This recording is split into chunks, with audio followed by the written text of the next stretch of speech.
이것으로 소상공인 살리기 공청회 일부 행사를 모두 마치겠습니다. 지금부터 여주신문과 여주포럼이 공동으로 주관 주최하는 여주시 소상공인 살리기 공청회를 시작하겠습니다. 공청회 사회는 미래를 열린 광장 여주포럼 상임대 회의신 박광석 대표님께서 진행해 주시겠습니다. 박광석 대표님 앞으로 나와주시기 바랍니다. 박수 부탁드리겠습니다.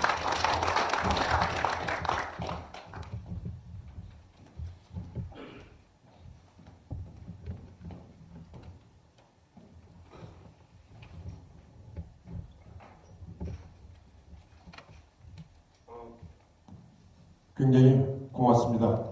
일정에도 굉장히 바쁘신데도 불구하고 그래도 참여해 주신 또 소상공인 연합회 또 우리 농어촌 관광 지원지 대표님 이렇게 많은 패널 분들이 또 오셔서 오늘 좋은 의견을 게재해 주시고 또 이게 시가 반영이 될 수 있도록 작지만 그래도 알찬 오늘 토론회가 됐으면 합니다. 저는 열린광장 여주포럼 상임대표 다시 한번 인사 올리도록 하겠습니다. 안녕하십니까? 행사에 앞서서 오늘 열리는 여주시 소상공인 살리기 공청회가 열리게 된 경과를 간략하게 보고 드리겠습니다. 여주신문과 여주포럼은 여주 지역 소상공인들의 어려움을 듣고 해법을 찾아가기 위해 지난 11월부터 여주대학 김진영 교수님, 한국외식업조합 여주시 지부 여주 375 아울렛 중앙로 상인회 또 여주시 농업인 단체 협의회 터미널 목자촌 여주시 농촌관광협의회 대한숙박 중앙회 경기도지회 대표들과 지속적으로 협의를 해왔습니다. 그렇게 대략적인 공청회 계획을 잡고 난 후 지난 12월 3일 첫 회의를 통해 구체적인 실행 계획을 수립했으며 바로 어제 12월 8일 영동사무소 회의실에서 최종 마무리 점검하고 바로 오늘 공청회를 실시하게 되었습니다. 그럼 지금부터 여주시 소상공인 살리기 공청회를 진행하겠습니다. 먼저 오늘 여주시 소상공인 살리기 공청회에 참석해 주신 이화설 여주시의회 의장님, 전 사선 국회의원이신 이기태 의원님, 또 새정치연합 정동균 위원장님도 함께 자리를 차지해 주셨습니다. 오늘 내빈들과 여주시 소상공인 또 방청객 여러분과 함께 진심으로 감사를 드립니다. 최근 대기업들의 바닥경제, 장악, 장기간 이어지는 경기 침체로 여주 지역 소상공인들이 큰 어려움을 겪고 있습니다. 정부는 서민 경제를 살리겠다면서 다양한 정책을 내놓고 있지만 아직까지 소상공인들이 실질적으로 체감하기에는 부족한 점이 많이 있는 것이 사실입니다. 여주에는 거리마다 문을 닫는 상점이 늘어나고 많은 소상공인들이 빚만 산더미처럼 떠하는 채 거리로 내몰리고 있습니다. 원경희 여주시장님께서 말씀하시는 돈이 좋은 여주를 만들기 위해서는 지역경제의 가장 낮은 부분을 지탱하고 있는 소상공인들이 살아나야 합니다. 그래서 여주신문과 여주포럼은 우리 지역 소상공인들이 이 어려운 시기를 슬기롭게 극복할 수 있도록 지역사회와 함께 고민하기 위해 이번 공청회를 준비했습니다. 오늘 이 자리가 여주 지역 경제를 떠받치고 있는 소상공인들에게는 희망을, 여주를 이끌어가는 지도자들에게는 지혜를 주는 그런 자리가 되길 원합니다. 그럼 순서에 따라 제일 먼저 세영 송일섭 대표님께서 소상공인 현황 및 협력 방안에 대한 주제 발표를 해 주시겠습니다. 자리에 나오셔서 발표를 해 주시기 바랍니다.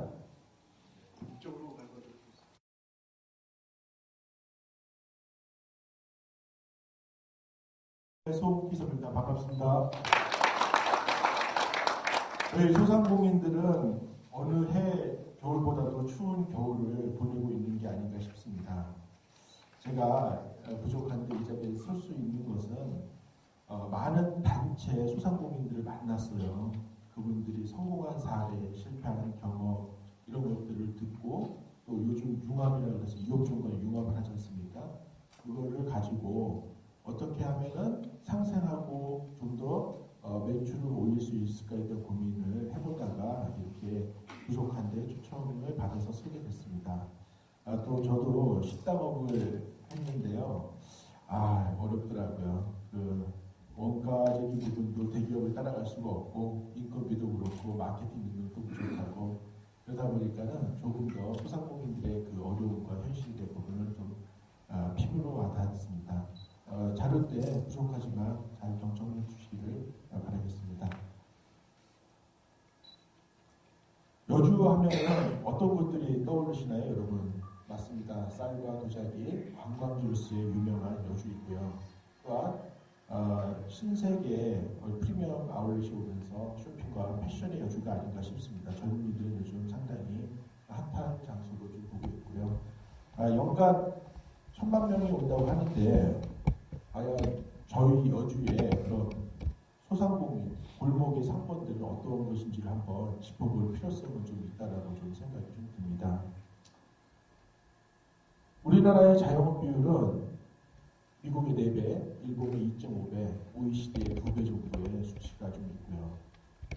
그 다음에 보시는 것처럼 숙박, 음식, 도소매 부분이 약 65%를 차지하고 있고요. 폐업률은 3년 이내에 83%가 폐업을 한다는 자료가 있습니다. 임금 근로자의 소득은 매년마다 한 해씩 올라가지만 저희 자영업을 하시는 분들은 갖거나 못하는 게 현실이고 무엇보다도 50세 이상의 자영업자들의 월 평균 소득은 최저임금도 못한 금액 86만 원이라는 통계도 나와 있습니다. 또 안타까운 사실이 가계부채는 사상 최고치죠. 그 중에도 자영업 대출이 상당히 높게 올라가고 있는데 만약 미국의 금리 인상이 이루어진다면 생계형의 자영업의 대출들은 좀 더 어려워질 상황이 아니겠다는 생각이 듭니다. IMF 이후에 자영업자 수가 지금의 자영업자 수가 같은데요. 근데 질적으로 좀 달라요. IMF 이후는 그래도 대기업이 골목에 덜 들어와 있었지만 지금은 골목마다 프랜차이즈 아닌 곳이 없고 많은 대기업들이 업종별 진출이 된 상황이라고 볼 수 있습니다. 그래서 불황이 나타난다는 가스가 나타난다는 것, 그 다음에 전반기에 10만 명 이상이 폐업을 했다는 것, 또한 점포 6곳 중 5곳이 문 닫는데 이것이 현재 내용으로 볼 수가 있고요. 대기업도 살아내다 보니까 가구나 외식, 생활 편의라든지 아울렛 모든 업종에 진출하다 보니까 골목 상권들은 더 위축되는 게 아닌가 싶습니다. 특히 대기업에서 하는 한 사례인데요. 편의점 같은 경우는 보시는 것처럼 기하급수적으로 늘어나는 거 보실 수가 있겠고요. 여러분 이게 어떤 브랜드인지 혹시 아시죠? 외식업입니다. 사실은 이 밥장사까지 대기업에 산다는 거는 조금 문제가 있지 않은 저 개인적인 생각입니다만 이건 또 아울렛입니다. 보시는 것처럼 대형 아울렛이 수도권뿐만 아니라 전국의 아울렛이 생김으로 인해서 지역의 옷가게들이 문을 닫게 되거나 아니면 동네에 있는 아울렛들이 폐점을 하는, 전체적으로 폐점을 하는 사례가 좀 나오고 있죠. 그래서 대형 쇼핑몰 출전이 지역 상권에 미친 영향 보고서를 하나 낸 게 있는데요. 한 지역에 대형 아울렛과 복합문이 들어왔을 때 주변 300개의 상가에 대한 매출을 봤는데요. 월 평균 46.5%가 줄게 되고 연간 1억 6천만 원의 매출이 주는 것을 보실 수가 있겠습니다. 그래서 조사실장의 연구실장님의 이야기는 대형 쇼핑몰 같은 경우 그 안에서 문화, 놀이, 쇼핑 모든 것이 이루어지기 때문에 어떤 특정 업종이 아니라 전체 업종에 피해를 본다고 볼 수 있고요. 보시는 것처럼 각 업종별 매출 하락이 된 부분을 보실 수 있겠습니다. 거리별 문제입니다. 그래서 가장 많은 피해를 본 곳이 5km에서 10km 구간이고요. 과연 대기업들의 매출은 다 어디로 가는 걸까요? 한 자영업자의 회장님이신데 저희 자영업자들은 지역의 상인이기 때문에 버는 돈을 여기서 다 소비한다라고 좀 말씀하고 계십니다. 맞나요? 소상공인의 삶은 현재 어둡기만 한 부분이 있는데요.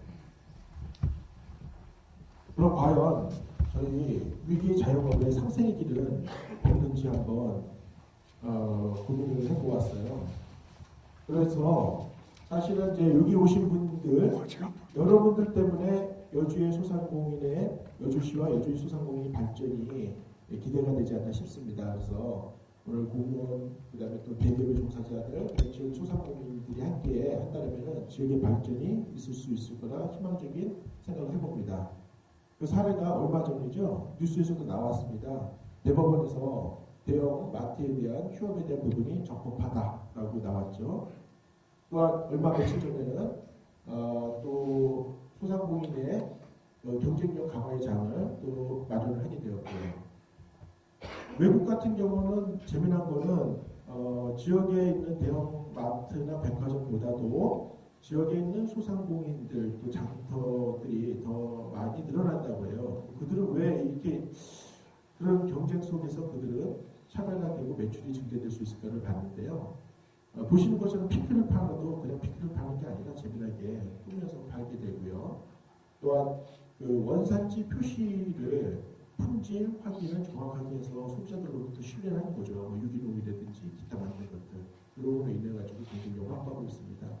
그래서 앞으로 유통은 대형 유통센터나 북커볼 같은 경우는 이제 홈쇼핑이라든지 인터넷으로 대체가 될 것 같고, 그 다음에 이제 우리 전통시장 같은 경우들은 이제 사람들이 소통할 수 있는 그런 공간이 되지 않을까 싶습니다.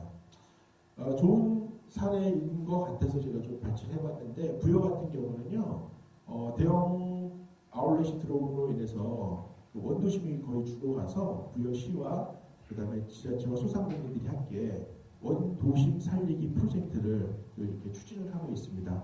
각 도시마다 다시 원도심을 살리자는 어떤 좀 사례를 하고 있고요.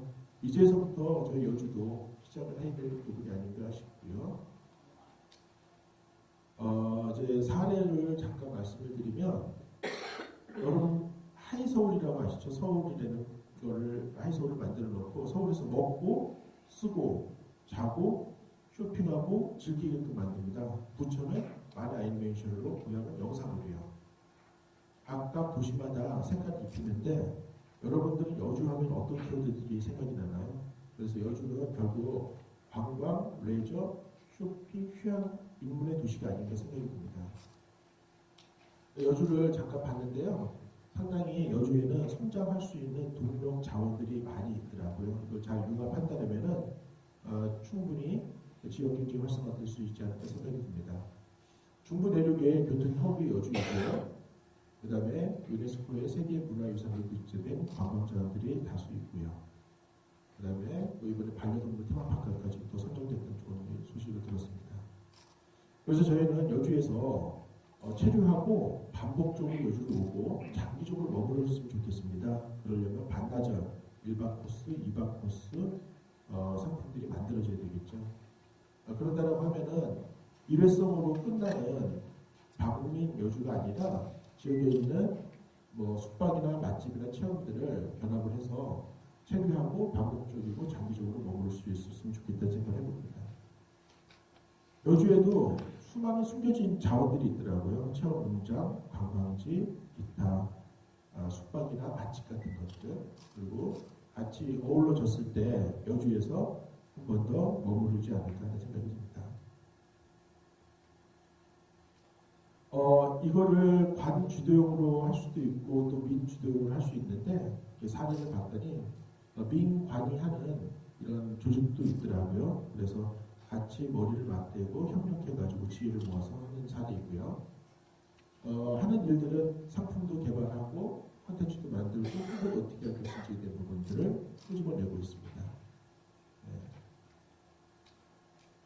대표적인 축제죠. 화천하면 산천어 축제, 태백하면 늑골 축제, 그 그런데 또 보통 이제 축제로 끝나는 게 아니라 지역의 상품권까지 해서 지역의 선순환적으로 지역이 활성화될 수 있도록 하고 있기 때문에 이런 축제들이 도자기 축제를 조금 더 승화시키고 개발한다는 것은 되지 않을까 생각이 듭니다.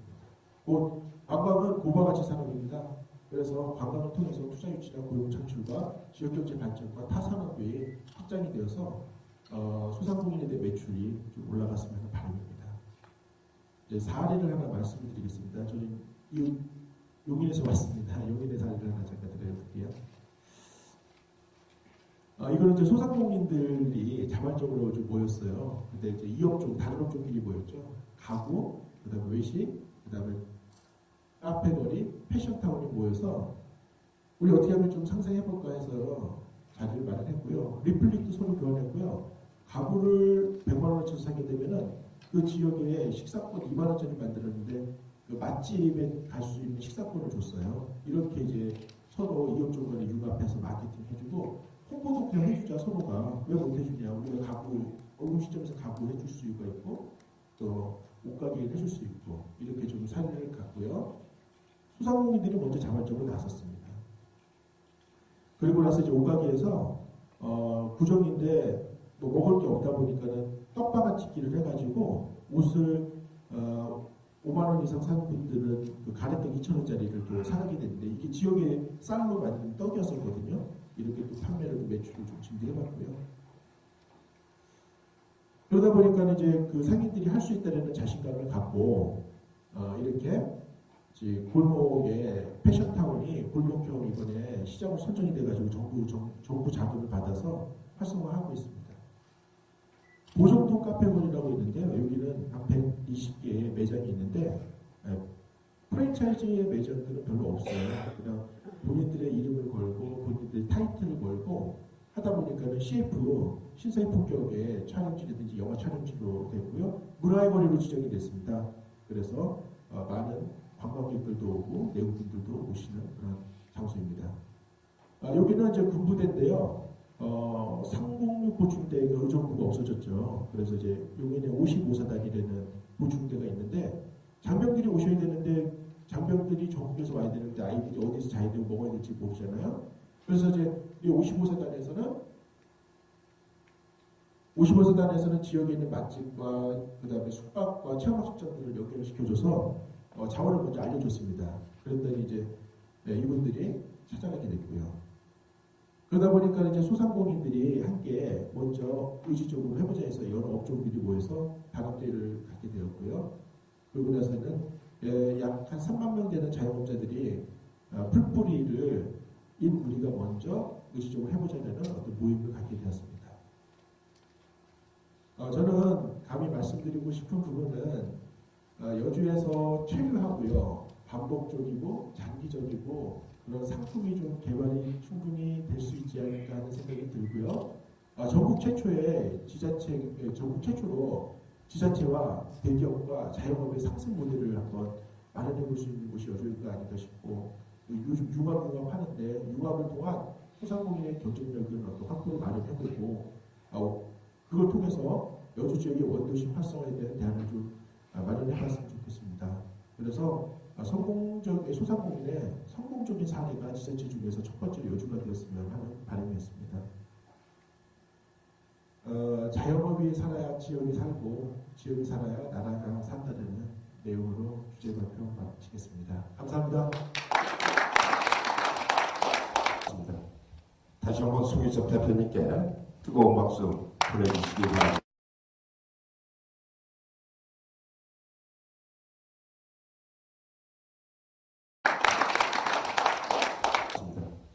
다시 한번 송희섭 대표님께 뜨거운 박수 보내주시기 바랍니다.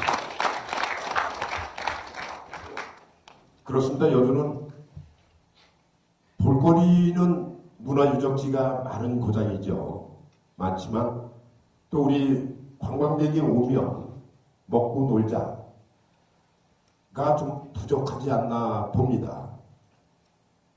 관광객이 1000만 명이 온다라고 이렇게 그 최씨나 375 아울렛 다소 이렇게 1000만 명 정도가 쇼핑하러 오신다고 하는데 우리 중앙상인회 또 여주 시내 재래시장에 먹고 놀자. 어떻게 하면 그분들을 우리가 잘 모실 수가 있을까? 우리가 시민들이 자각적으로 서로 노력을 해야 되지 않을까? 오늘 방청객 여러분들도 또 중앙시장이 김문철 회장님이 와 계시지만 우리가 어떻게 하면 상생해서 같이 갈 수 있을까? 또 이완설 여주시의회 의장님이 와 계시지만 먹고 놀자를 어떻게 잘 깔아서 그분들이 먹고 오시고 또 숙박업 와 계시는데 숙박업도 먹고 살아야 되겠다. 볼거리, 놀거리, 잘거리 다 준비가 우리 방청객 여러분들과 함께 이렇게 이루어 나가면 여주 경제는 활발하게 돌아가지 않을까 이렇게 봅니다. 다음으로 넘어가도록 하겠습니다. 다음은 경제 전문가와 여주 지역 소상공인을 대표하시는 분들을 통해 여주 지역 경제의 해법과 소상공인들의 현장의 목소리를 듣는 시간을 갖겠습니다. 패널분들은 본인의 이름이 적혀 있는 테이블로 올라와 주시기 바랍니다.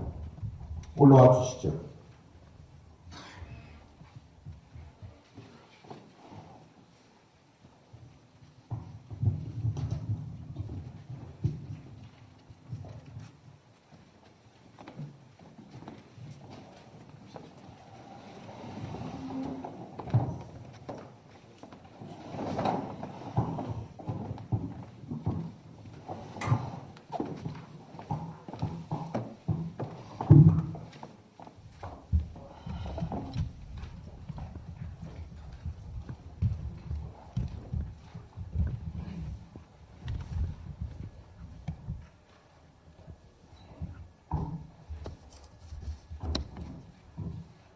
그럼 좋은 말씀을 해주시기 위해 참석해주신 패널분들을 소개해 드리겠습니다.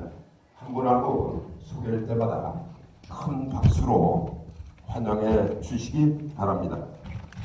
먼저 여주대학교 유통서비스 경영학과 김진영 교수님을 소개합니다. 다음은 여주 375 아울렛 서광일 번영 회장님을 소개합니다. 한국외식업중앙회 여주시 지부 정종구 부지부장님을 소개합니다. 중앙로 상인회 김문철 회장님을 소개합니다. 대한숙박업중앙회 경기도 지부 이강훈 사무국장님 참석하셨습니다. 사단법인 여주시 농촌관광협의회 지훈진 대표님 오셨습니다. 터미널 목자촌 오종택 엘리파 대표님 오셨습니다. 바쁘신 가운데도 불구하고 하루하루를 힘겹게 살아가고 있는 소상공인들에게 희망과 용기를 주시기 위해 참석해 주신 패널 여러분들께 다시 한번 감사드립니다. 다시 한번 여러분 뜨거운 박수 보내주시기 바랍니다. 오늘 어려운 걸음 하신 만큼 좋으신 의견 적극적으로 개진해 주시기를 당부드리면서 부탁드리겠습니다. 먼저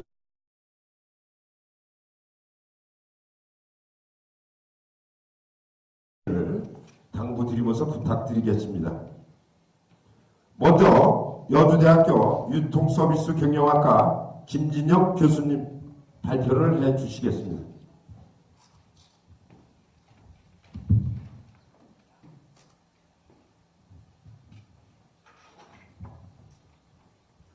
안녕하십니까. 다시 한번 인사드리겠습니다.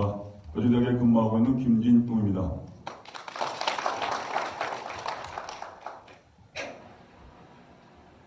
이렇게 같이 고민할 수 있는 시간을 갖게 돼서 개인적으로는 영광이고요. 저는 아까 전에 대표님 발표했던 용인의 시골에서 나고 자라고 지금도 저희 부모님 거기 살고 계십니다. 그래서 저는 여주가 제2의 고향이고 여기서 재직한 지 20년이 넘어서 이쪽에 고민을 많이 하고 있는데 참 지역 발전을 많이 하고 있음에도 불구하고 그 진보 속도가 너무 늦기도 하고 저희가 기여할 수 있는 기회가 돼서 개인적으로는 되게 영광스럽습니다. 제가 혹시 원론적이고 현실적인 부분이 부족한 부분이 있다고 한다면 이 이후에 이곳으로 끝나는 것이 아니라 계속 제가 할 수 있는 역량으로 또 저희 여지대학에 있는 교수 인원과 같이 할 걸 약속드리면서 간단하게 발표드리도록 하겠습니다. 문제점을 해결하기 위해서는 저는 통계 쪽이나 집계 쪽으로 분석을 해서 아까 대표님은 너무 많은 좋은 얘기를 많이 하셨는데 여시 쪽에 있는 부분에 그동안의 관광이나 문화 쪽에 관계되는 여러 가지를 얘기했습니다. 저는 관광 쪽에 대한 것은 상품 관광이다라고 하면 외국인을 대상으로 하지만 문화 교육 도시라고 저는 컨셉을 잡아야 되지 않겠느냐 사실은 부분이 그걸 가지면서 분석을 드리도록 하겠습니다. 여주 쪽에 있는 부분에 소상 데이터가 별로 없더라고요. 찾아보니까 여주의 인구를 보니까 2011, 12, 13년도에 홈페이지를 찾아보니까 내국인이 조금씩 들어갑니다. 출생하고 사망하고 이렇게 되는지 모르지만 외국인 인원은 좀 드는데 이게 아마 외부에서 3D 업종에 해당되는 인원이 유입이 되는지 다문화 가정이 인원되는지 모릅니다만 전체 인원은 미흡하나마 조금씩 유지해서 늘고 있는데 그 비율이 0.02%이다. 아까 말씀하시는 것도 뭐냐면 인구 유입이 돼야 되잖아요. 사실은요. 인구 유입이 되는데 여기서 돈을 써야 되는 거잖아요. 그럼 우리가 뭐냐면 판을 만들어놔야 되는데 인구 유입이 지금 여주에 있는 등록된 인원이 적다는 것은 여주에 다만한 부분에 기쁨을 줄 수 있는 거리가 없다. 그러려면 뭐가 있어야 되냐? 제가 찾아본 바로는 첫 번째는 뭐냐면 교육이 있어야 된다. 그래서 대구 쪽 같은 데 가보니까 수성구에 수능 만점짜리가 정년에 3명이 나왔답니다. 그쪽으로 이사를 나오는데요. 그럼 교육을 정확히 시키던지 아니면 일자리 창출해서 먹고 사는 부분이 있던지 아니면 문화적인 복지가 있어야 되는데 여기는 문화복지, 의료복지가 다 없고 노인복지마다도 없고 그런 부분이 좀 부실하고 특히 영화관을 보니까 하나밖에 없더라고요. 사실은요. 대형마트 하나 있는 거 유지는 없다 보니까 세계에 해당되는 모든 부분이 좀 미흡하지 않나 사실은 그런 쪽에서 좀 말씀을 드리고 싶습니다. 대신에 이제 노령 인구 65세 이상을 찾아보니까 홈페이지 찾아보니까 4.4%, 3.5% 인구 유입이 된다면 여주가 문화 도시냐 관광 도시냐보다도 휴양과 요양의 도시가 될 수 있지 않겠느냐. 이쪽 쪽에 쭉 찾아보니까 요양시설이 아닌데 천혜의 요양시설이라는 거죠. 연세 많은 친구들이 올라가는 인원이 늘어난다는 것은 점점 넘으면 서울에서 내려오신다는 얘기잖아요. 전철이 만약에 연결이 되면 그쪽 지역에 아마 공간이 만들어질 거고 공간이 만들어지면 자제들이 와서 여기서 부모님 봉양하고 인사를 드려 온다면 먹을거리 놀거리 자체로 콘텐츠를 만들어 온다면 충분히 이 부분들은 할 수 있지 않겠느냐. 사실 그런 생각을 좀 해봤습니다. 방문 관광객 수 맞는데 아까 1000만 명, 몇만 명인데 저는 제가 정확하게는 직감이 안 되고요. 실제 통계 데이터를 가지고 보면 2011년부터 13년까지 줄었습니다. 2013년도가 메르스 때문에 그런지 모르겠는데 하여튼 굉장히 줄어가는 상황인데 이게 외국인하고 내국인을 비교했을 때 다 줄었다는 것은 굉장히 문제가 있지 않느냐. 우리 여주 쪽에 뭔가 와서 거리라는 거 이따 말씀드리겠지만 6개 거리를 만들었는데 뭐가 없는 거예요. 제가 보면 죄송합니다만 적어도 그 소속권이라고 좀 생각해 주시고요. 내국인도 계속 줄어들었고 외국인도 여기 내국인 중에는 누가 있냐면 제가 2006년도에 문화관광부 소속으로 프로젝트를 한번 했었는데 5월달 정도하고 10월달 정도 인구가 확 늘어납니다. 관광객이 누구냐? 초중고등학교 학생들 방문객들이에요. 영능하고 명성생과 참배 가는 인원들. 이 인원들을 뺀다면 사실은 수익 창출 모형을 가지고 우리는 관점하는 거잖아요. 사실은 즐겁게 놀고 하는 부분이 아니라 경제 쪽에 파급 효과가 있어서 그래서 보니까 이 인원이 준다는 것은 되게 심각하지 않느냐. 그리고 2013년도 확 줄었다는 것은 외국인하고 내국인하고 굉장히 문제가 심각하지 않냐 하는 생각이 듭니다.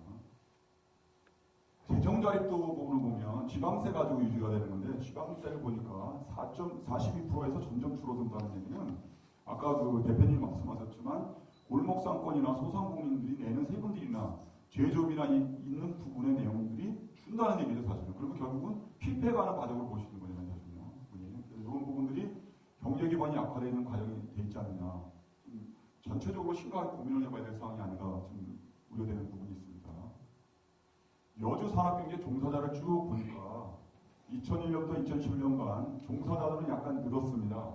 2.61% 증가됐고요. 전체 산업도 2.61%인데 농업은 감소되고 서비스업이 증가됐어요. 서비스업 증가된 게 아마 아울렛 쪽이나 375 관계되는 쪽이 관계되는 판매직 서비스업 쪽이 업종이 관계되지 않을까 생각이 드는데 농업인데 여기 지금 30% 정도가 쌀이라든지 도자기 이런 쪽에 농업인인데 지금 줄었다는 얘기는 굉장히 기반이 무너져가고 있는 거라고 저는 판단이 되거든요. 그래서 어느 쪽이 발전되고 하는 것보다는 한쪽이 끌고 나가면 옆에서 같이 융합돼서 가는 것이 되게 중요하지 않겠냐는 생각 때문에 그 부분의 산업 구조에 대한 부분을 간단하게 보고 드렸습니다.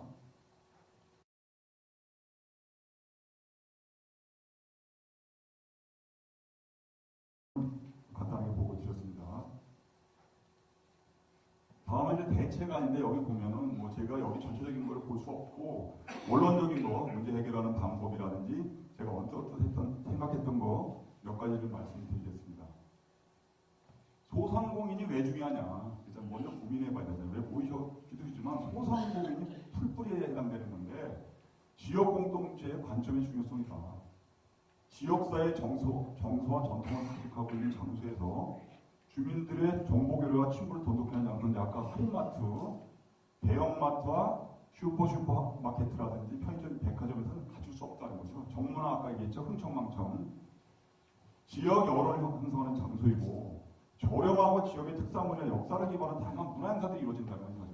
이게 우리가 포장을 안 됐거나 한쪽으로 묶지 못해서 그런 거죠. 경기도의 경주라고 하는 부분처럼 문화적 자산이 굉장히 많습니다. 관광보다는 문화 교육이죠. 사실은 관점을 보면 제 개인적인 생각입니다.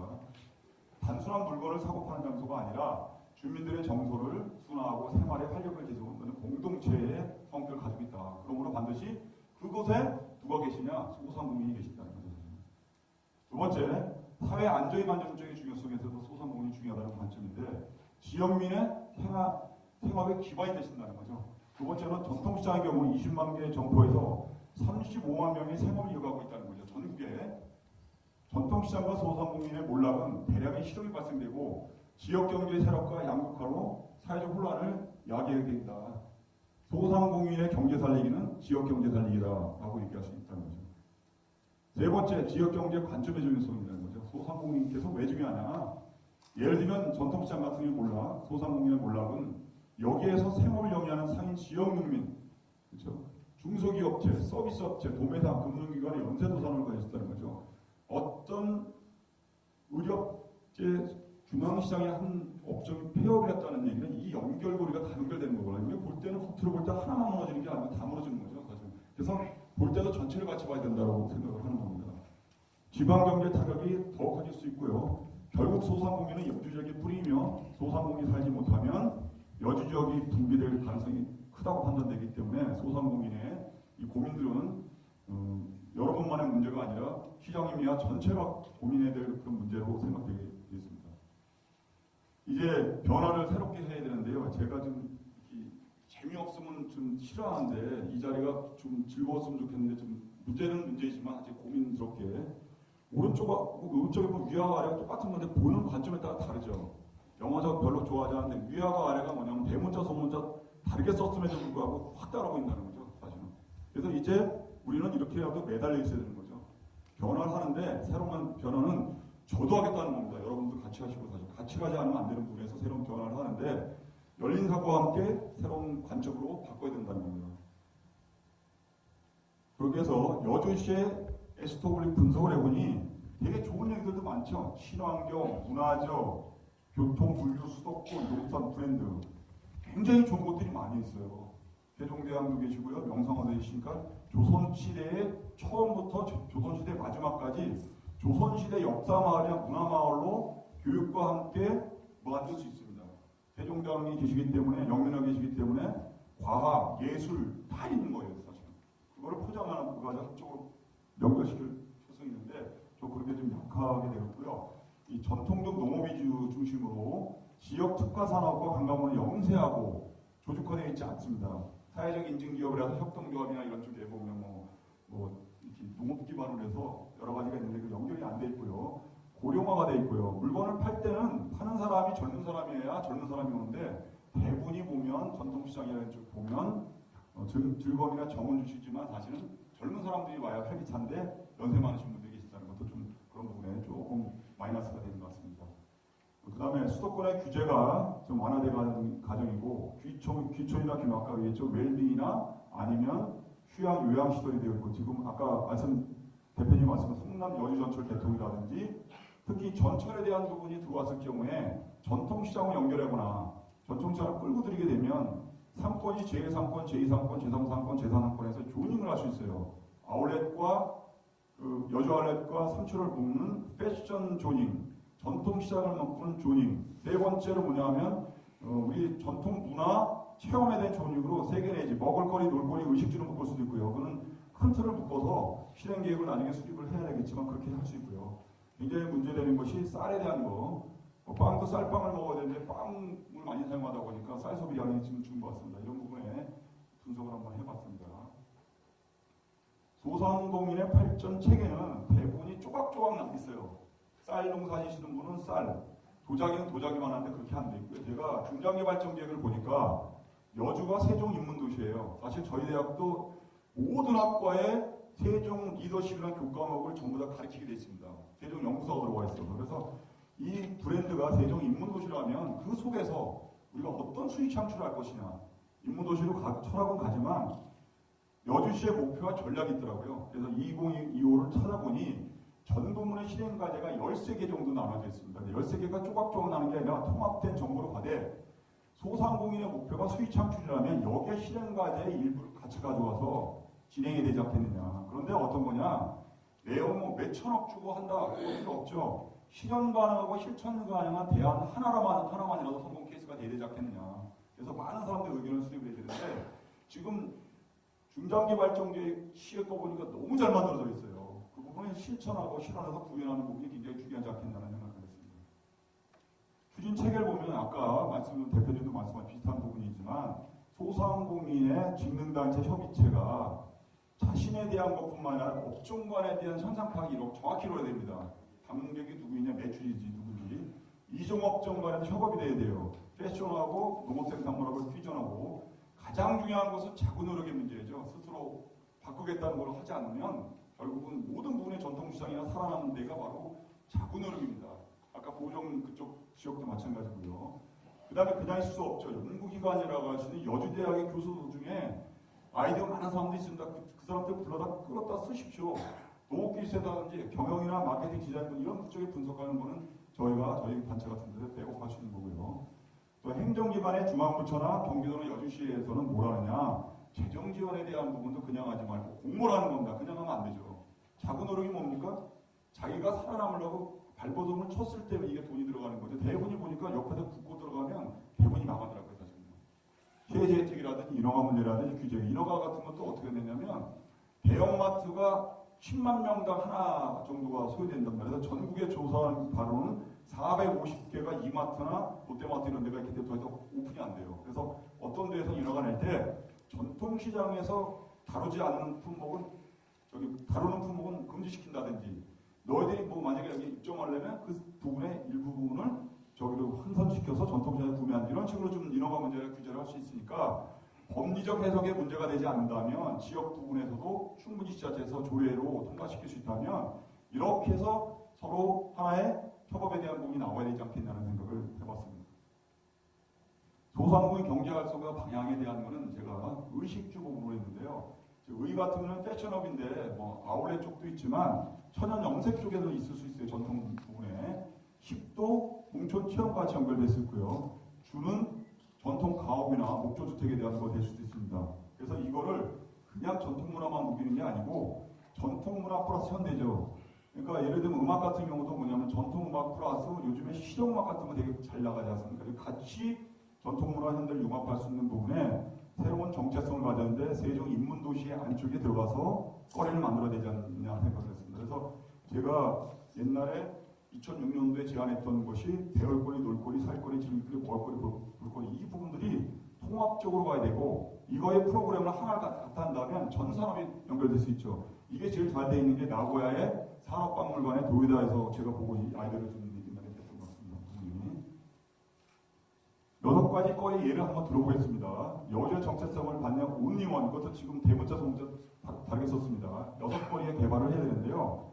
먹을 거리는 영릉 쪽입니다. 근데 쌀인데요. 쌀밥만 하는 게 아니라 제가 지금 죄송한 얘기입니다만 세종대왕을 좀 의뢰한 건 아닌데 세종이라면 그러니까 세종대왕이 잡수셨던 라면 이름이 이라면이에요. 그래서 여주시에서만 먹을 수 있는데 영릉 앞에서 먹을 수 있다고 우동처럼. 그래서 세종이라면이야 그래서 광고도 때리고 그거 먹어볼 수도 있는 거란 말입니다. 그래서 전통시장하고 연결되거나 전체를 도운다면 한글 앱을 판다든지 해서 옛날 거와 새로운 거를 퓨전으로 막 묶어서 젊은 층도 소화하고 연세 많으신 분 처리하고 전통적인 거 같이 할 수 있는 분도 살거리 명성황생가에서는 뭐냐면 금은정도 금장도 원장가는 절개를 지켰기 때문에 결혼할 때 이거를 스토리텔링을 만들어서 결혼하기에는 반드시 이걸 준다든지 여기다가 또 뭐냐 합격 그거 써줬을 경우에 대학을 합격하든지 스토리를 만들면 되는 거죠. 그 다음에 천연 염색 의복을 같이 판매한다든지 즐길거리 같은 건 패션 지역에다가 농악도 줘야 되고 비보이 패션쇼 같은 거 제가 여주 아울렛 그 대표한테 만나서 얘기했습니다. 거기다 지금 농악이나 우리 전통놀이를 할 수 있게끔 해야지 맨날 외국 거 판매하면 되겠냐고 얘기해서 제가 싫은 소리를 들었었는데 하여튼 그래도 저는 이해관계자가 아니기 때문에 분명히 그런 말씀을 드릴 수 있을 것 같습니다. 근데 이 부분들이 그냥 하는 것이 아니라 농업부터 전체 산업과 연계돼서 한꺼번에 가야 된다는 거죠. 한쪽만 부분이 아니라 그럼 통합적 사업 방식을 가야 되는 거로 제가 알고 있습니다. 자, 제일 먼저 소상공인 경제 활성화 전략을 하려면 현상 파악을 해야 되죠. 현상 파악을. 각 업종별 회사 여주시 전체로 봐야 되는데 현장의 팩트를 근거로 집계해야 됩니다. 사람이 몇 명하니 요일별로, 월별로, 품목별로. 그런데 이걸 개선하려면 수치화시켜야 됩니다. 아무런 수치하지 않으면 개선할 수 없습니다. 그래서 예를 들면 방문객이 내국인이 몇 명 왔는지 외국인이 몇 명 왔는지 계절별로, 요일별로 외국인도 중국인이 많은지 일본인이 많은지 분석을 해서 구매 품목이 얼마인지 구매량이 얼마인지 구매 장소가 어디서 했는지 이런 부분에 매장에서 이루어져서 6가지 거리의 관점을 가지고 현상 파악 단계가 이루어져야 된다. 정확하게 분석이 되지 않으면 개선될 때 그 실행 과제가 막연하다는 거죠. 두 번째, 집계된 자료를 근거로 하여 장단점을 분석하고 근본적인 원인을 분석해야 됩니다. 종합적으로 분석해야 되는 건데 아까 전체 산업에 어떻게 움직이는가 한쪽만 움직이는 게 아니라 방문객의 증가 대책 6거리를 동시에 고려하는데 소상공인 전체 관점에서 원인 분석을 실시해야 되는데 왜 여주를 재방문하지 않느냐? 왜 여주 인구가 주냐? 그다음 구매하지 않고 움직이느냐? 아까 최류형 뭐 이런 거 말씀하셨잖아요. 여주 지역에 보니까 숙박시설 큰 데가 2개밖에 없더라고요. 호텔하고 저기 무슨 콘도하고 나머지는 다 뭐냐면 조그만 저 모텔 레벨이라는 거죠. 사실 인프라가. 그러니까 인프라가 없었다고 할 수 있는 거잖아요. 사실. 그래서 이런 부분의 이유를 파악하고 왜 매출이 주는지 왜 중앙시장이 왜 지금 인원이 안 오는지에 대한 원인 분석을 분명히 해야 된다는 거죠. 사실. 대책 수립 부분들은 원인 분석 단계에서 근본적인 원인을 파악해 수립해야 되는데 방문이나 구매 미흡의 원인에 대한 대책 수립 시 반드시 제약 조건을 고려해야 됩니다. 모든 것이 다 풍족하면 되지만 인적 자원이 없어요. 오늘도 지금 바쁘신데도 뭐냐면 그 영업 중단하고 오신 분들 많으실 겁니다. 얼마나 가슴 아파요 사실은. 인적 자원이 없는 거예요. 물적 자원이 없어요. 정보도 없습니다. 재정적 적인 우리 이거를 재원이라는데 사실 이런 부분이 융합돼서 다시 가야 되거든요 사실은요. 그래서 종합적으로 대책을 고려하여 다른데 벤치마킹 시장이나 일본이라든지 재원 등을 고려하여 실현 가능하고 실행 가능한 대안을 하나라도 만들어야 된다는 거죠. 그래서 지역 경제 활성화에 기여가 높은 대안 후보군 중에서 1단계, 2단계 뭐 이렇게 해서 한두 개를 잡아가지고 대책을 실시하는 그런 계획을 수립해야 됩니다. 다음은 대책 실시 부분입니다. 방문객 구매 미흡에 이렇게 어떻게 대책을 하느냐. 예를 들면 외국인 같은 경우는 파주로 뺏기니까 상품 감각으로 봤을 때 어디로 가느냐. 국제공항에서 여주행 버스를 바로 직항으로 타자마자 바로 이쪽으로 이동시키는 거예요. 그 다음에 얼굴 요즘에 성형하니까 성형외과를 여주 쪽에 끌어들인다든지 그리고 거기서 작업 먹고 하지 않습니까? 제가 전 총장님한테 그랬어요. 저희 여주대학은 1000명이 기숙사에 있기 때문에 600명 되는 데를 리모델링해서 호텔 비슷하게 만들어서 애들 오는 학생들이 여기서 저 가족끼리 놀게끔 합시다. 여주대학에서 판을 깔아서 놀거리 다 있으니까 실용음악 가라든지 뭐 도자기 거 다 있으니까 합시다라고 한 적이 있었습니다. 그래서 같이 가야 된다는 거죠. 공간이나 하드웨어 같은 것도. 내외국인은 전통시장, 공예품, 박물관, 여주시내 투어를 도는 겁니다. 공항으로 오면 아니면 내국이나 외국이나 반드시 여주시의 관광 투어를 통해서 그 포인트 5군데는 5군데 찍어서 아까 조직 말씀드렸잖아요. 패션 조직이든지 전통시장 조직이든지 만들어서 투어를 시킨다는 거죠. 부분이. 그 다음에 전철과 전통시장을 연결하는 자전거 도로를 만들어서 가면서 볼거리, 걸어다니도 좋고 살거리, 볼거리, 즐길거리죠. 이제는 2016년도 중반 쪽에 연결되는 걸 지금 아이들 내서 한번 해봐야 된다는 거죠. 그래서 온리원의 상품, 여주가지 않으면 못 먹는 거, 은장도는 여주에 산다. 아니면 아까 말씀드렸듯이 뭐 라면은 세종이라면 라면이 거기 따라서 이렇게 쌀로 만든 거, 뭐 이렇게 특히 부분을 만들어야 된다는 거죠. 그 다음에 결과비 효과 파악을 하는데 국제공항에서 여주행버스라든지 전철이나 자전거 도로의 지역순회라든지 전통시장의 전문 음식을 만들어서 이런 부분의 효과를 금액으로 환산해서 얼마큼 비포 애프터가 되는가를 정확히 파악을 해야 되죠. 그래서 하나가 성공되면 또 다음 후보군으로 해야지 동시다발적으로 할 수는 없는 겁니다. 제가 대한 부분들은. 왜냐하면 비용이나 시간적 제약이나 여러 가지 제약 조건이 있기 때문에. 발전을 위한 조건을 보면 다음과 같은 부분입니다. 여주 쪽에는 잘 되어 있지만 다른 데 비해서 인프라가 부족한 것 같습니다. 도로나 주차장이나 교통 같은 거. 중앙시장 같은 데도 주차 진입이 어려워요. 사실 보면. 동선도 좀 어렵고 되게 어렵습니다. 교통도 되게 불편하고. 스토리를 기반으로 한 마케팅 전략을 수립하는데 아까 말씀드렸지만 대종대왕이 잡수셨던 라면 종류가 이 라면이라든지 대종대왕이 잡수셨던 술이 뭐 어주, 황주 해가지고 뭐 도자기에 판매한다든지 가격을 어떻게 할 거냐, 단가를 높일 거냐 말 거냐, 그 다음에 어디다 유통시킬 거냐, 온라인으로 할 거냐, 오프라인으로 할 거냐, 그 다음에 어떻게 판촉을 할 거냐, 그런 부분에 대한 고민을 먼저 기획 단계에서 해야 될 것 같고요. 여주의 자산을 기반한 스타일 개발을 해야 되는데 자산이 문화적 자산뿐만 아니라 되게 많습니다. 예술인이 한 600명 된다는데 그 무형의 자산 아닙니까? 그런 부분에 다 할 수 있는 거구나. 그래서 감성을 기반하는 마케팅이 요즘에 21세기 화두이므로 그쪽으로 가야 된다는 거죠. 그래서 소프트웨어와 콘텐츠 개발하고요. 소상공인은 특히 자구 노력이 필요하다. 그래서 변화를 해야 되고요. 스스로 교육을 해야 되고요. 공동 재원을 확보하고 그 다음에 이종업종 간에도 서로 배타적이지 말고 협조해야 된다는 겁니다. 그 다음에 지자체 기관과 지역민주 협업해서 지역민도 대형 할인마트만 가는 게 아니라 오늘은 전통시장에 가는 날 해가지고 만들어서 금요일날 마지막 주는 간다 그렇게 해가지고 한번 같이 협업하는 부분도 되게 중요할 거로 제가 판단드립니다. 자, 마지막으로 소상공인이 살아야 여주가 살고 소상공인이 경제가 활성화돼야 국가 경제가 활성화된다고 생각합니다. 모든 힘을 합쳐 소상공인의 강한 소상공인으로 육성하도록 기원하겠습니다. 경청해주셔서 감사합니다.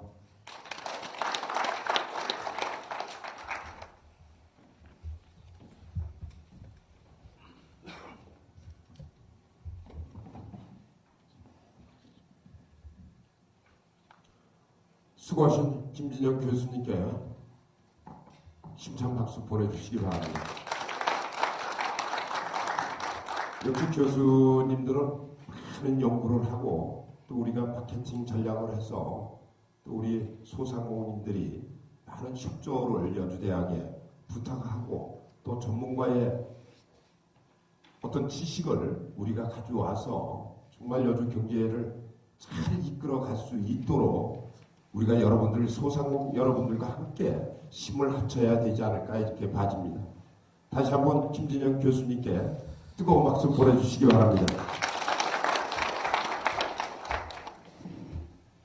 농업경영인 우리 회장님의 소개를 제가 놓쳤어요. 근데 늦게 소개하는 게 굉장히 좋다고 합니다. 우리 농업경영인의 김진영 회장님 오셨습니다.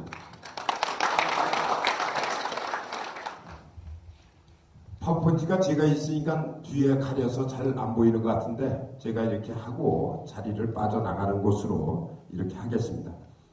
다음은 여주 375 아울렛 서광일 번영 회장님께서 한 말씀 해주시겠습니다.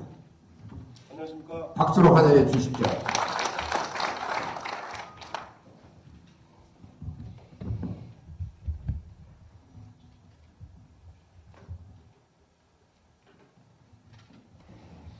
네, 방금 소개받고 올라온 375 아울렛 서광일입니다.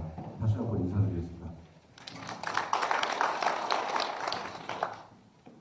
우선 앞에 우리 송 대표님이나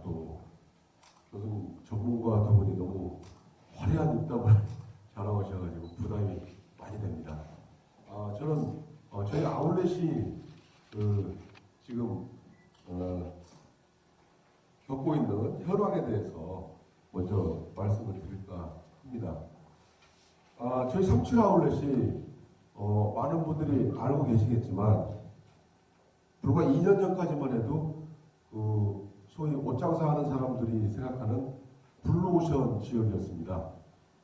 근데 그 행복이 그렇게 길게 가지 않았습니다. 지금도 여주 시내에서는 중앙로 상권과 비교를 하시면서 어떤 많은 매출이 나오는 걸로 알고들 계시는데 실상은 그렇지가 않습니다.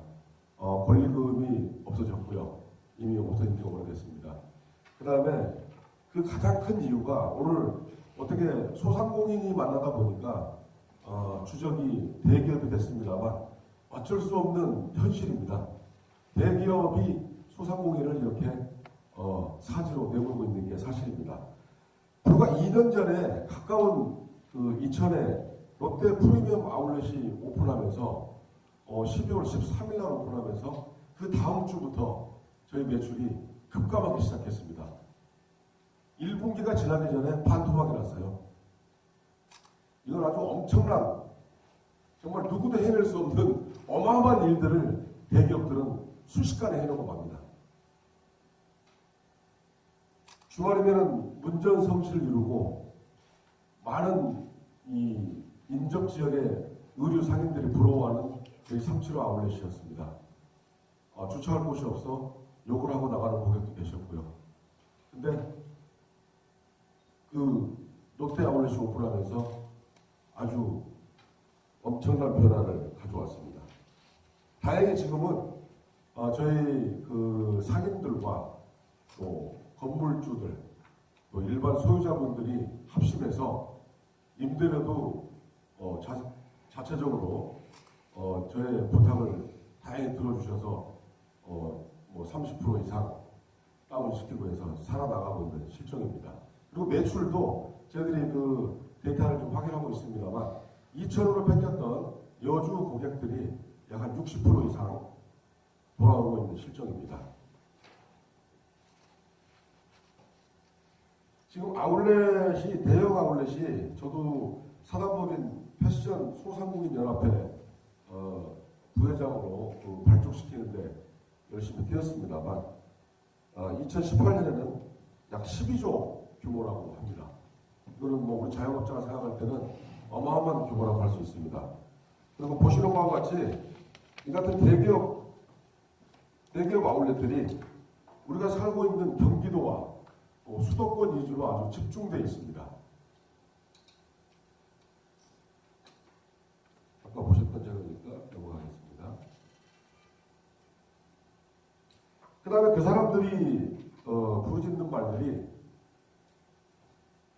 고용 창출과 지역경제 활성화를 부르짖습니다.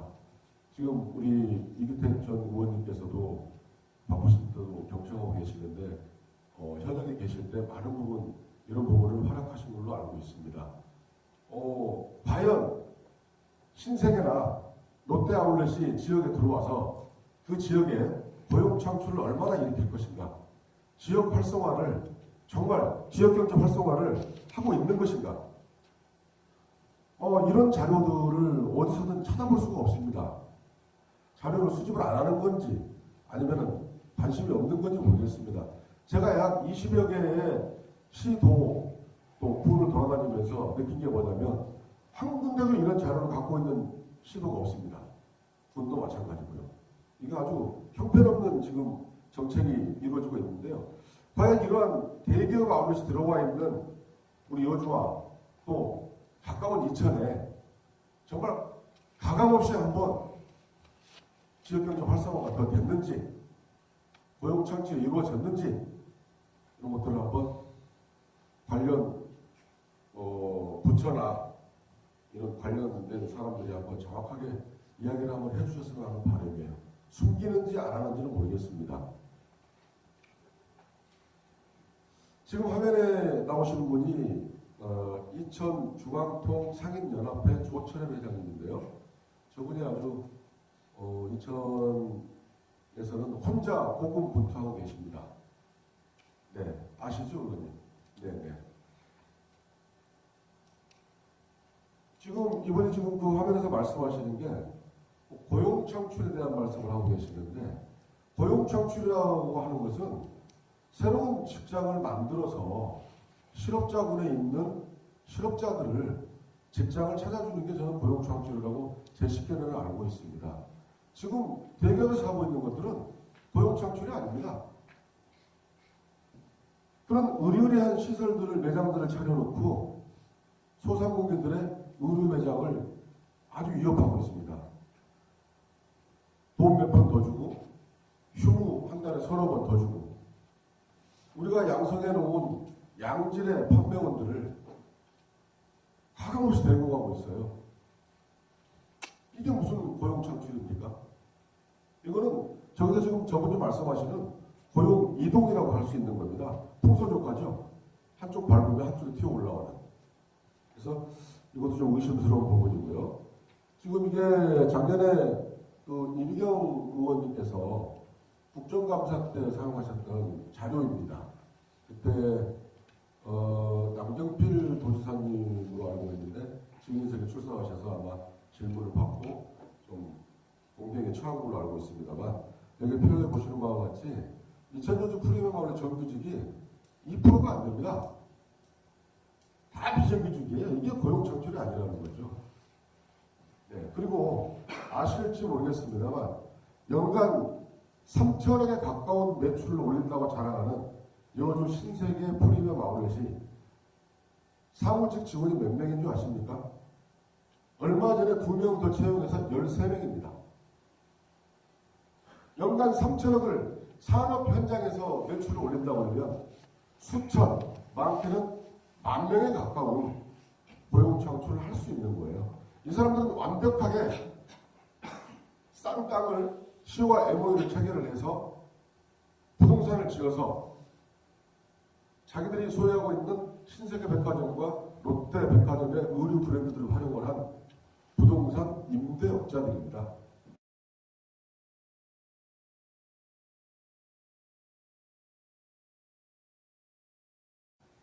이게 국가가, 제가 말씀드리는 게 정부를 바꾸자는 것도 아닙니다. 또 정권을 바꾸자는 얘기도 아닙니다. 정책을 바꿔달라는 겁니다. 계속해서 이렇게 대기업 위주의 성장 정책만 해나간다면, 지금 앞서 두 분께서 말씀해 주셨던 이 자영업자의 현실은 정말 참담한 지경이 올 것이고, 자영업자가 망하게 되면 뭐 아까 마지막에 두 분 슬라이드 보여주셨지만 나라가 망하는 겁니다. 결국은.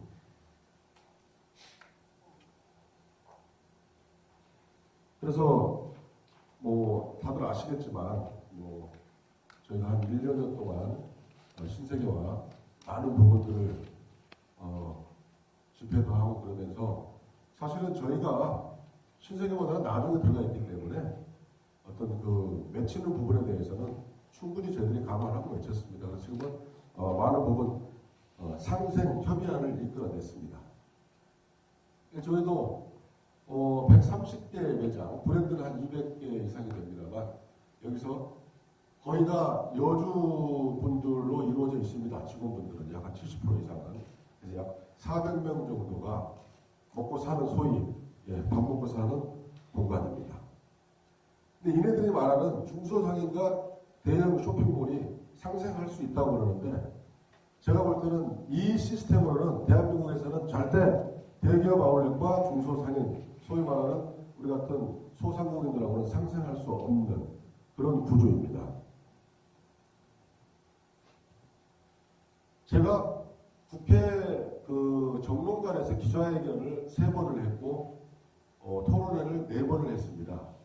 유통산업발전법 개정 발의안을 올린 지가 8개월 됐습니다. 왜 정치가 풀어줘야 되는지 저는 그걸 다니면서 느꼈거든요. 이거는 정치 아니면 풀어낼 수가 없습니다. 어느 국회의원 하나 도대체 무슨 내막인지 관심을 갖지는 않습니다. 조금 깊숙이 들어가 버리면 보좌관도 내보내질 않아요. 시청 앞에서 집회를 5번 했고 국회 앞에서 1000명이 모여서 대형 집회를 2번을 했습니다. 김무성 지금 현직 그 대표님 면담 요청을 7번을 했어요. 만나주질 않습니다. 민생을 위한 정치를 한다. 소상공인을 위한 정치를 한다.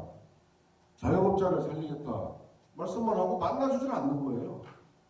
그리고 내년도 총선이 잡혀있기 때문에 이미 총선 모드로 돌입을 했어요. 정치권은. 우리 이런 말 전혀 관심이 없습니다. 그래서 지금 대한민국이 지자체가 아주 확고히 자리 잡은 상황이기 때문에 제가 돌아다니면서 느낀 거는 이 지방자치단체장이 충분히 막을 수 있는 그런 구조라는 걸 말씀드리면서 다음으로 넘어가겠습니다. 네, 이거 이제 그 파주에 신세계와 롯데가 오픈하면서 소위 아주 박살난 일산 덕이동 상인회장이 울분을 토하는 장면입니다. 그래서 뭐 이렇게 손 놓고만 있을 수 없어서 저희 삼촌에서는 새로운 시도를 많이 지금 해왔고 준비하고 있습니다. 말이 길어진 것 같아 간단히 좀 잘라서 말씀드리면 뭐 농산물 직거래 장터도 저희가 아무 과감 없이 장소도 만들어 드렸고 모든 비용도 저희들이 지출을 해드렸습니다. 아주 성황리에 끝났다는 것을 말씀드리고요. 그 다음에 직거래 장터를 개설했을 때 우리 농민분들이 들어오셔가지고 기본 수익이 안 되면 어려우시기 때문에 저희들이 머리를 쓴 게 저희 타운에서 합산으로 20만 원 이상 구매하면 농산물 교환권 5천 원짜리를 드렸어요. 이런 부분 다른 부분 합쳐서 저희가 생각할 때는 약 한 현금으로 5천만 원 이상 경비와 상품권 비용으로 들어간 걸로 알고 있습니다. 아주 효과를 많이 받고 지속적인 요청이 들어오고 있습니다. 나중에는 이제 상시 특별 매장까지 운영해 보려고 하는 계획을 갖고 있어서 이런 부분들은 내년 본인의 현실화가 되지 않을까 생각을 합니다. 그래서 이런 부분들로 뭐 대기업이 오늘 옥죄한다고 그래서 그냥 앉아서 당할 수만은 없기 때문에 저희 삼촌의 상인들은 똘똘 뭉쳐서 어떤 새로운 방안, 새로운 마케팅, 새로운 방법들을 만들어내가고 있는 상황입니다. 그래서 뭐 통영에 있는 동피랑이라든지 이런 벽화 또 말씀드린 녹지공간 조성 지금 순차적으로 하고 있고요. 네, 그 다음에 앞으로 계획은 이제 여주대 3단 쪽에 같이 MOU 처리를 해서 어떤 컨테스트라든지 뭐 이런 것들을 많이 하려고 노력을 하고 있습니다. 그 다음에 또 아시겠지만 뭐 PR 같습니다만 저희 삼촌아울렛에는 국내 최대 6블록 쪽에 키즈타운이 형성이 되어 있고 또 지금 많이 뜨고 있는 굉장히 그 히어로가 많이 뜨고 있습니다. 뭐 아이언맨이라든지 이런 키덜트라고 표현을 하죠. 그 문화를. 그래서 우리 센토이 박물관을 약 한 60억 이상 투자를 해서 박물관을 지어놔서 그 연계를 한 키즈 축제로 진행을 하려고 노력하고 있습니다. 그다음에 뭐 공방 체험도 준비하고 있고요. 많은 이벤트들 이렇게 여주 농산물 빨리 먹기 대회 뭐 이런 것들 준비하고 있습니다. 그 다음에 이제 여주 우리가 스탬프를 만들어서 여주 각 지역에 각 전역에 있는 관광지를 방문하고 오면 소정의 상품을 줄 수 있는 그런 것들도 준비를 하고 있습니다. 그 다음에 또 제가 실험적으로 해봤는데 그 조랑말 무료 타기를 해봤더니 너무 좋아하시더라고요. 그래서 대기업이 아무리 우리를 힘들게 해도 우리는 끝까지 살아납니다. 신세계보다는 우리가 고객을 먼저 맞이하는 입구에 있다라는 자신감을 가지고 열심히 하고 있습니다. 그래서 이런 것들은 뭐 홈페이지에 관한 것들 여기에 저희들 나중에 협업이 되면 지금 나와 계시는 모든 업종들의 어떤 블로그라든지 SNS를 활용해서 홍보를 해드릴 거고요. 마지막으로 말씀드리면 제가 제일 안타까웠던 게 원경희 시장님과 이완설 회장님을 만나 뵙고 말씀을 드렸지만 지금 아까 그 1000만 명이라는 얘기가 나오는데요. 사실은 신세계가 약 한 800만 명 된답니다. 그 다음에 우리한테 들어오는 게 한 300만 명 되고 그쪽에 한 1000만 명이 되는 것이고 여주 전역을 합치면 더 많겠죠. 근데 제가 제일 안타까웠던 게 거기에 들어오는 고객들이 남여주 IC를 들어오면 여주 IC로 나가고 또 반대 현상이 되고 시쪽으로 들어오지도 않아요. 그래서 신세계 경영진들을 만나서도 제가 상의를 해서 일정 부분 승낙을 얻어낸 부분이 있습니다만 어떻게 하면 거기 들어오는 고객들을 여주 시내 쪽으로 풀어줄 수 있는가 그런 부분들이 사실 전혀 다른 의도 없습니다. 같이 협업해서 외부에서 찾아오는 고객들을 같이 이렇게 돌려서 돈을 쓰게 만들 수 있는 방법을 한번 찾아보는 것에 대해서 전문가와 또 지역경제과의 또 김지상 과장님하고도 상의를 주기적으로 하고 있습니다. 그래서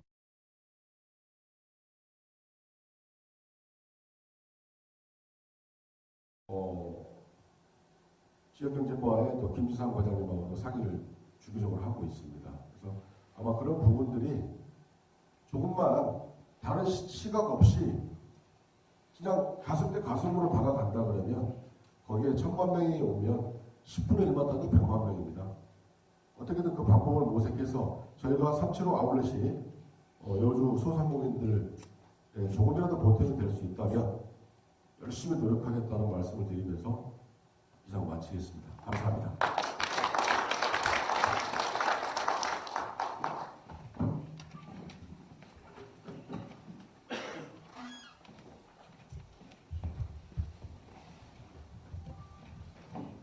네, 청광일 회장님 고생 많이 하셨습니다.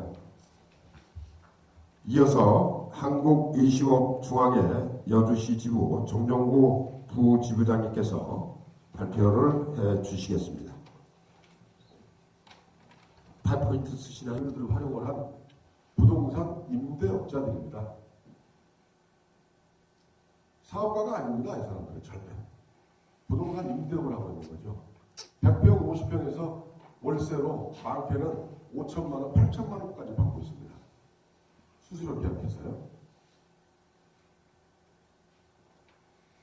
지금 그 세수에 대해서도 많은 그 대기업 아울렛 업종을 하는 회사에서는 지방세 세수 이야기하는데 지금 표에 보시는 바와 같이 인접도시 이천시가 2,650억 원인데 0.4%를 넘지를 않습니다. 또 많은 부분들은 또 탕감을 해주고 있고 그 사람들이 도대체 얼마나 무서운지 어떤 역할을 하는지 모르겠습니다만 많은 부분들을 편의를 봐주고 있는 상황입니다. 처음에는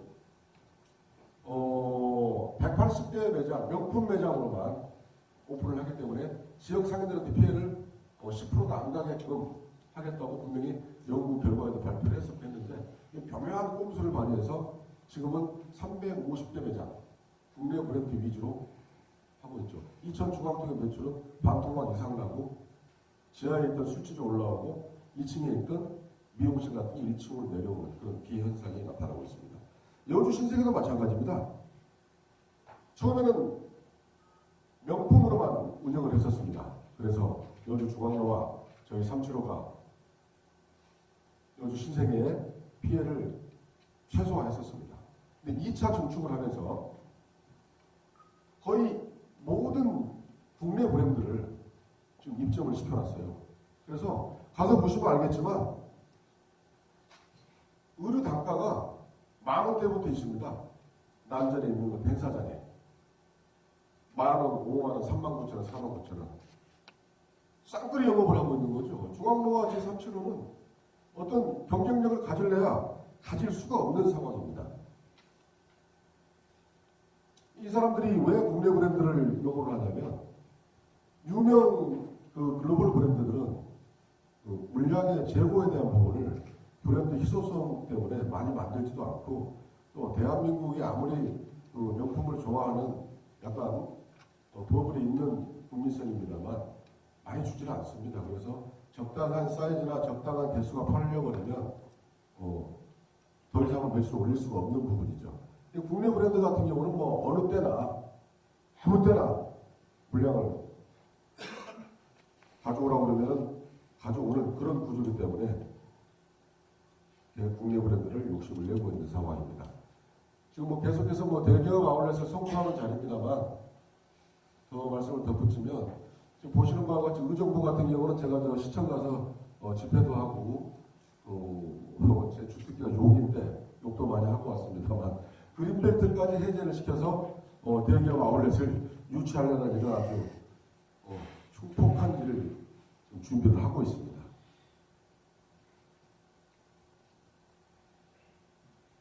이게 국가가 제가 말씀드리는 게 정부를 바꾸자는 것도 아닙니다. 또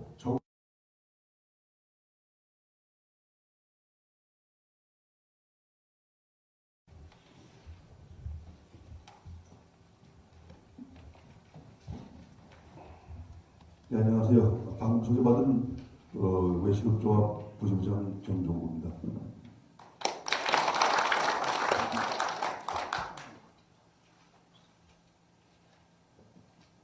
네, 저는 참 아시는 분이 좀 아시겠습니다만은 점동면에서 한 22년 동안에 걸쳐서 쌀밥집을 운영하고 있습니다.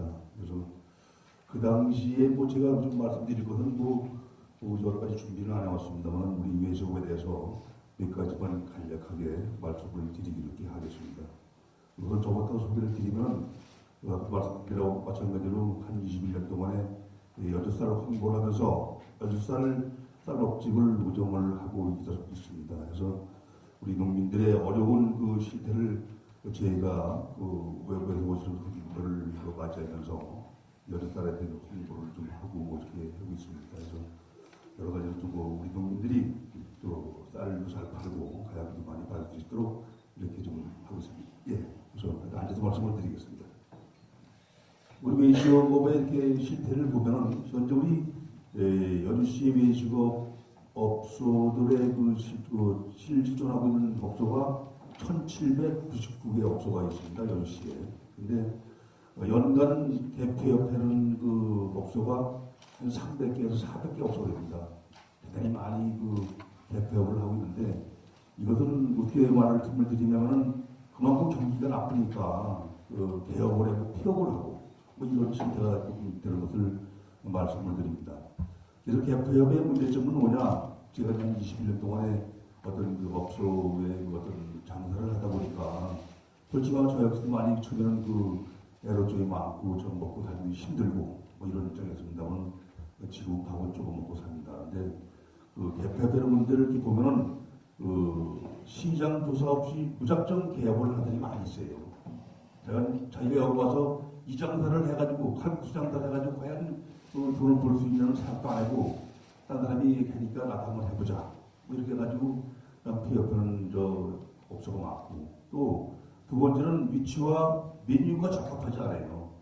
예를 들어서 뭐 한강변이라든가 강변으로 해서 매운탕이라든가 이런 거 뭐 어떤 이런 횟집을 해놓으면 참 운영이 잘 될 이런 입장인데 거기다가 보시당 장사라든가 뭐 이러면 사실상 메뉴하고 장소가 안 맞으니까 사람들이 거기 끌리지 않고 해서 참 폐업하는 데가 많고 그리고 지금은 인터넷 시대니까 홍보가 약해져서 많이 망하는 경우가 많이 있어요. 그래서 홍보라는 것은 정말 중요한 게 뭐냐면 저는 21년 전에 여주시의 여주군의 박용욱 군수한테 제가 질의를 냈습니다.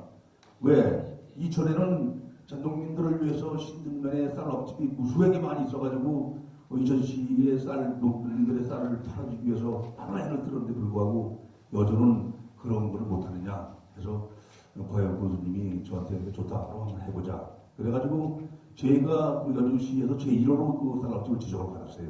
그래서 어떻게 보면 농민들을 나도 먹고 살고 농민들의 쌀도 홍보를 하면서 가격을 좋게 받을 수 있게 할 수 있는 것이 뭐냐 해서 지원이 가더니 평수가 350평입니다. 그 주차장만. 그래서 주차장 우리 가든 앞에다가 논을 만들었어요.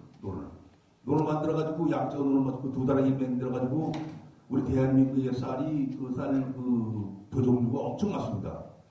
전국에 우리 쌀 종류를 지정해 가보면 500명까지 됐어요. 그래서 내가 6가지 놈까지를 쌀을 벼를 심어가지고 여러 가지 농법을 많이 했습니다. 거기다가 우렁이 농법, 친환경 우렁이 농법이라든가 오리 농법이라든가 해가지고 거기다 그냥 게시판을 해서 우렁이 농법, 친환경 농법이 뭐냐?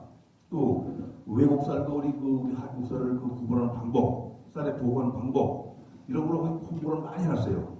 이 와서 사람들이 보면 오리가 돌아다니면서 저 노를 보면서 그 풀을 뜯어먹고 농약도 안 넣고 이러니까 아 이게 정말 친환경 농법이로구나 이런 쌀을 사모했구나. 그래서 우리 우리의 구원에는 그 회장님 계신데 그 양반이 그 지금 쌀 한 가마에 뭐 40만 원, 60만 원 이렇게 받아요.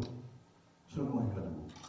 그걸 아주 계약적으로 나가기 때문에 그렇게 농민들도 살 수 있는 방법이 있어요. 그래서 저는 그거를 보고 이제 야 이렇게 해서 홍보를 해줘가지고 우리 전국 농민들이 좀 쌀값도 잘 받고 좀 쌀 잘 받게 되기를 해서 제가 홍보를 하면서 그 사진을 찍어가지고 우리 가들이 많이 걸어왔어요.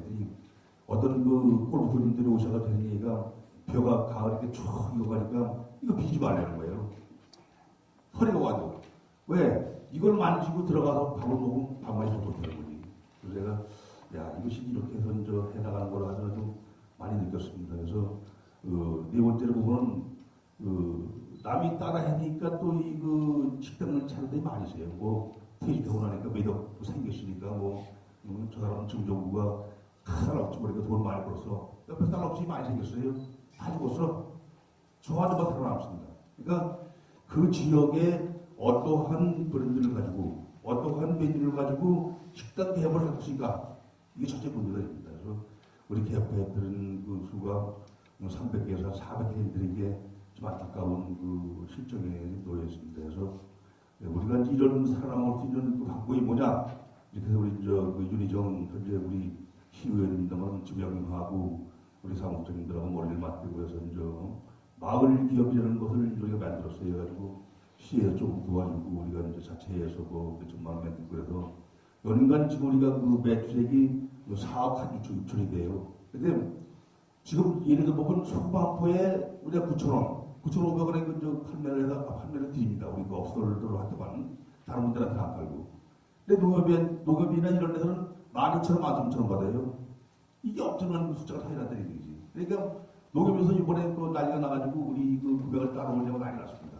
우리는 직접 소금 생산한테 가가지고 우리 사업장님하고 직접 가가지고 그 소금을 봄에 구입을 해요. 10만 포, 20만 포. 그래가지고 와가지고 한 포에 500원. 또 우린비 요거 포함밖에 안 해요. 우리 이걸 먹지 않습니다. 그래서 마을 기업을 운영을 하니까 이제 싼 그 어떤 그 자료를 가지고 우리가 이제 그 식상원을 만들어 파니까 좀 이익도 많이 나고. 그래서 지금 우리가 이제 마을 기업에서 그 판매하는 종류는 여주 쌀과 부자기, 고춧가루, 레프키라든가 천일염, 젓갈, 또 LED 등까지 많이 우리가 그 식당에 등이 많이 필요하지 않습니까? 전기도 많이 왔고. LED 등도 그냥 원가로 전부 해서 우리가 4억 6천만 원을 팔아도 1년에 몇백만 원 남지도 않아요. 그래서 거기 그 여직원 하나 줘야 되는데 월급도 안 나와가지고 입장에서 뭐좀 땡겨서 월급 주고는 그런 실정이 있어서 우리 그 업주들을 살리기 위해서 우리 그 외식업에서 이렇게 조합한 노력을 하고 있다는 그런 말씀을 드리겠습니다. 그리고 이에 대해서 우리 시청의 외식업에서 주관하고 싶은 얘기는 도와달라는 얘기는 이러한 것을 우리 그 시에서는 직거래장터라든가 직거래장터 개설을 해주셔가지고 쌀과 야채, 도자기를 팔 수 있는 도자기 팔 적이 있습니다만 쌀이나 야채 같은 거를 농산물을 직접 농민들이 가져와서 직거래장터를 하면은 우리 업주들이 가서 그 사고 팔고 뭐 이렇게 하면은 비싸게도 팔고 싸게도 사고 이렇게 해서 우리가 업주들이 살아남을 수 있는 방법이 있지 않냐 해서 여주시청에 저희들이 간곡히 그 어떤 주문을 해드립니다. 그리고 또 한 가지는 우리 외식업주들이 살아남을 수 있는 것은 매스컴을 통해서 여러분들이 잘 들었겠지만 우리 시청이라든가 뭐 경찰서, 농협 이런 데 구내 식당을 문을 닫으라는 게 아닙니다. 저희들은 거기에 일주일에 한두 번씩만 쉬어달라는 얘기입니다. 그러면 거기에 있는 공무원들이 그 일주일에 두세 번씩만 나와서 외식을 하면은 우리 여주시내에 있는 식사들은 다 살아났습니다. 솔직히 말씀드려가지고 그 인원들이 한 사람만 예를 들어 시청에 어떤 업주가 들어가서 그 경비를 봐가 들어가서 식당을 운영하는데 그 사람한테 먹고 사는 거 아니겠습니까? 그 사람들이 일주일에 두 번씩만 금요일 맹기로 쉬면은 문을 닫으면은 거기 있는 우리 그 여주시내에 있는 뭐 식당 짜장면집 뭐 이런 거 차만 찾을 거라고 생각이 돼요. 그리고 나오셔가지고 친구들하고 대화하면서 점심 먹고 들어가고 뭐 이런 거 해서 우리가 농민이 살 수 있는 외식업에 살 수 있는 방법을 좀 마련하는 것을 좀 다시 주문을 드리고 간곡히 부탁의 말씀을 또 드리겠습니다.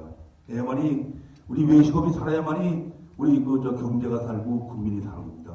왜냐하면 잘 아시겠습니다만 이런 말씀드리면 우리가 쌀밥을 하나 먹으면 우리 집에 반찬이 35가지가 나갑니다. 그러면 고춧가루, 마늘, 파, 양파, 도자기 아니 거기 들어가는 양념이 뿌지가졌습니까? 이것을 농민들이 다 팔아먹는 겁니다. 한 달에 그걸 사 먹음으로써 농민들이 그만큼 쌀이라든가 고춧가루 이런 거 파니까 쉬운 일이 되는 겁니다. 그래서 외식업이 발전이 되는 나라는 경제가 발전이 됩니다. 저는 그렇게 생각을 합니다. 그래서 두서없이 말씀을 좀 드립니다만 우리 외식업이 요새 엄청 어렵고 힘들고 정말 살기 힘든 게 우리 외식업입니다. 그래서 여러 가지 소상공인들도 여러 가지로 어렵고 힘들겠습니다만 특히 우리 외식업이 어렵다는 것을 말씀을 드리고 싶습니다. 그래서 여기 관계자는 안 계시겠습니다만 아까도 말씀드린 바와 마찬가지로 우리 구내 식당을 일주일에 한두 번씩은 아니라도 휴일로 만들어주면 우리 여주 시내에 있는 업주들 정말 살아남습니다. 칼국수 장사, 짜장면 장사 참 어렵게 힘들게 사는 분들입니다. 그래서 우리 농민들도 위하고 우리 업주들도 위하고 경제도 살리고 이렇게 할 수 있는 방법을 찾았으면 되는 생각을 가지고 우리 업주는 자생하려고 살아남으려고 온갖 자기의 힘을 다 벌거동을 치고 있다는 것을 다시 한번 말씀을 또 드리고 싶습니다. 그래서 두서없이 말씀을 드렸습니다만 여러분들이 좀 도와주시고 살려주셔야만이 업주들도 살고 농민들도 살고 그렇습니다. 그래서 아까 말씀드린 것 같이 홍보에서는 우리가 쌀을 홍보를 해줌으로써 농민들이 정말 어려운 놈들입니다. 지금 쌀 한 검에 20만 원인데 그거 어디가도 사실 안 돼요. 30만 원 이상 받아야 되는데 그렇게 받아서 안 되는 거고. 그래서 제가 1년에 아니 한 달에 우리 그 식당에서 쓰는 쌀이 뭐 8가마에서 9가마를 씁니다. 밥을 해서 파는 것이. 그러면 농협쌀이 지금 20kg에 6만 4천 원씩 6만 2천 원씩 팝니다. 근데 일반적인 정미소에서는 우리가 지금 그 외식업 그 쌀 도자기 거 구매해서 파는 것은 5만 2천 원에 갖다가 우리 그 업소들에다 줘요. 그러면 그 차이가 거의 만 몇천 원 차이 나는데 우리 같은 경우는 좀 농협에서 그 쌀 국소인들에게 이제 여러 가지 분야에서 지역이니까 농협쌀을 씁니다만은 그렇게 계산을 해보니까 1년에 450만 원, 500만 원 차이가 나요. 쌀값만. 우리 그 식당에. 그래서 이런 것을 보면은 우리 그 시에서도 농정부 같은 데서도 참 이게 우리 업소들 아니면 쌀을 파는 업소에게는 인센티브를 줘서 도자기를 몇 점 준다든가 아니면 무슨 식당에 여기에 쓸 수 있는 청도를 좀 사준다든가 이렇게 해서 어떤 우리 살릴 수 있는 쌀을 쌀을 살릴 수 있는 지금 1799개 업소가 있습니다만은 우리 여름쌀 쓰는데 솔직히 말씀드려가지고 쌀값이 받은 데 외에는 다른 쌀들은 많아요. 솔직히 말씀드립니다. 왜? 아까 말씀드린 그렇게 차이 나는데 우리 농협쌀은 좀 20kg에 6만 2천 원이지만도 참 외부에 들어오는 충청북도 이런 가까운 데서 들어오는 쌀도 좋아요. 거기서 하면 3만 원, 2만 원 막 차이 나요. 큰가 봐요. 그럼 그 사람들도 요새는 그 전적이 밥통이 잘 돼 있어가지고 그런 쌀 갖다가 해도 참 밥만 좋아요. 그래서 여름쌀이 지금 잘 팔리지 팔리지만도 안 팔립니다. 매일 남아 들어가고 지금 농협에 RPC로 작년에 쌀이 몇 배가 남아가지고 월급을 다는 게 버렸고 쌀 때로 2차로 이런 실적이 있는 거니까 제가 보기에는 우리 관계자가 오셨으면 이런 거를 좀 적절히 해주셔가지고 우리 외식업이 살아날 수 있도록 좀 도와주셔서 부탁의 말씀을 드립니다. 두서없이 말씀드려서 대단히 죄송합니다. 고맙습니다. 수고하셨습니다. 우리 종정부 부지런께서 아주 고생 많이 하셨네요. 그리고 마을 기업 이렇게 만들으셔서 외식업이 중앙회가 잘 될 수 있도록 또 쌀, 오리농법, 친환경 농법을 또 많이 이렇게 선전을 많이 하시고 또 시청이나 경찰서, 농협 이런 부분에 좀 쉬어서 이렇게 외식을 할 수 있도록 이렇게 당부의 말씀하신 것 같으네요.